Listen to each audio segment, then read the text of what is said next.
బాగా తాగేసి ఇంటికి వెళ్తే మహీపాత ఏమంటారు? సో నేను అక్కడ వరకు చూసి లైక్ కొట్టా,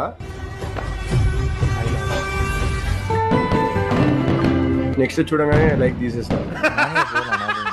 ప్రణీత్ హనుమంతు అనే యూట్యూబ్ ఛానల్ ఎవడైతే సబ్స్క్రైబ్ చేసుకున్నాడో అన్సబ్స్క్రైబ్ చేయండి. రిపోర్ట్లు కొట్టుండి అంటున్నా. మానవత్వం ఇంత దారుణమైన ఆలోచన నారా? డార్క్ కామెడీ అంటే ఏంటిరా? మీ తండ్రి ఒక ఐఏఎస్ ఆఫీసర్, ఖచ్చితంగా ఒక ఐఏఎస్ ఆఫీసర్ ఇల్లు ఎట్లుంటుంది? ఎలాంటి పద్ధతులతో మీ జీవన శైలి ఉంటుంది? అండ్ వీళ్ళ అన్న ఎందుకు అజయ్ హనుమంతు అలియాస్ ఏజోడ్ అనే పర్సన్ ఎందుకు చెప్పలేకపోయాడు తినకి? అండ్ వీళ్ళ తండ్రి ఎందుకు చెప్పలేకపోయాడు అనేది నాకు పెద్ద క్వశ్చన్. ఒక ఐఏఎస్ ఆఫీసర్ కొడుకుగా నువ్వు మాట్లాడినటువంటి మాటలు తన గౌరవాన్ని తీసేలా చేసినాయి కదరా ఈ రోజు. Sexual and also father-daughter section. No, if you want it to be sexual, ఆమె అసలు ఏం మాట్లాడకుండా ఉంటది. He went from hi daddy to hi nana. He went from pedo nana to peda nana. ఏదో ఒక రోజు నీ వాళ్ళు తింటారా నాయన ఎందుకు చెప్పలేకపోయిండు? పెద్ద పీగుడు కానీ పెద్ద చదువులు చదువుకున్నావు అనే నీ ఫీలింగ్. నీకు నువ్వేం ఆలోచించినా కరెక్టే ఆలోచిస్తానే ఆలోచన. నా బ్లాక్ షర్ట్ అడుగుతున్నా, అరే నీకు తల్లి మీద నీకు రెస్పెక్ట్ లేదురా?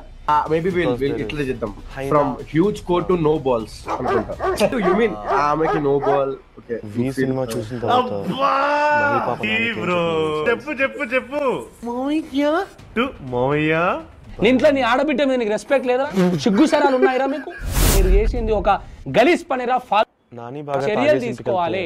తండ్రి బిడ్డ బంధాన్ని ఎంత చండాలంగా చూపిస్తున్నారు వీళ్ళు. నీకు నీ బిడ్డ ఇలానే వేరేవాడెవడైనా లైంగిక సంబంధాన్ని పెడితే నువ్వు from sugar daddy to sweet daddy. Video ఆగిపోయిన తర్వాత ఏం జరిగింది ఎవరికి తెలియదు.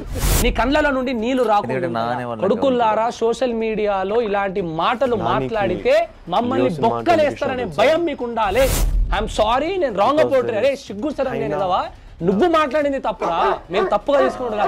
నువ్వు మాట్లాడిందే తప్పు అంటున్నా.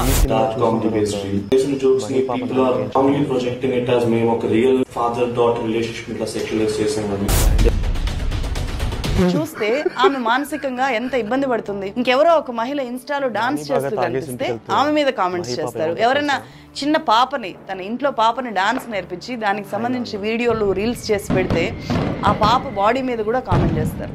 ఇలాంటి డార్క్ కామెడీ వీడియోలు చేసే వాళ్ళు ఎంత డేంజరో, ఆ కామెంట్స్ చేసే వాళ్ళు ఎంత డేంజరో, వాటిని చూస్తూ ఎంజాయ్ చేసే వాళ్ళు కూడా అంతే డేంజర్. అలాంటి వీడియోలు చూసినప్పుడు ఖచ్చితంగా సిస్టమ్ దృష్టికి తీసుకెళ్ళాలి. అట్లీస్ట్ సాయిధరం తేజ్ ఏదైతే చేశారో అలాగే ప్రతి ఒక్కరు చూసిన వాళ్ళు ఇదిగో ఇలా చేస్తున్నారు అని చెప్పి వాళ్ళని ఏ డీజీపీకి ట్యాగ్ చేస్తున్నో లేకపోతే ఉమెన్ కమిషన్ కి ట్యాగ్ చేస్తున్నో ఒక సిస్టమ్ ని యూజ్ చేసుకొని ఏ సోషల్ మీడియాలో అయితే ఇలాంటి అబ్యూస్ చేస్తున్నారో అదే సోషల్ మీడియాని ఒక టూల్ లాగా ఉపయోగించుకోవచ్చు.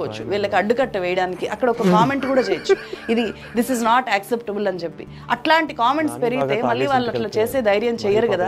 ఈ టైప్ ట్రోలింగ్, ఈ టైప్ అబ్యూజ్ సామాన్యుల పిల్లలకే కాదు, మహేష్ బాబు కూతురు కూడా తప్పట్లేదు. ఎంత దుర్మార్గంగా కామెంట్ చేస్తున్నారో కనీసం మనము చెప్పలేం. టాలీవుడ్ యాక్టర్స్ ఫ్యాన్స్ వార్స్ లో భాగంగా యాక్టర్స్ ఇళ్లలో ఉండే చిన్న పిల్లల మీద అసభ్యకరమైన పోస్టులు పెడుతున్నారు. ఈ విధంగా మహిళల మీద దాడులు పెరిగిపోవడము, యువత పోర్నుకి బానిసలైపోవడము, తాగుడికి బానిసలైపోవడము, హింస పెరిగిపోవడము, ఇవన్నీ కూడా వాటంతట అవే సమాజంలో సమస్యలుగా తయారైపోయి ఇలాంటి వాళ్ళ ద్వారా ఎక్కువ మందికి వికృత చేష్టలు అనేవి చాలా ఈజీగా ట్రాన్స్ఫర్ అవుతాయి.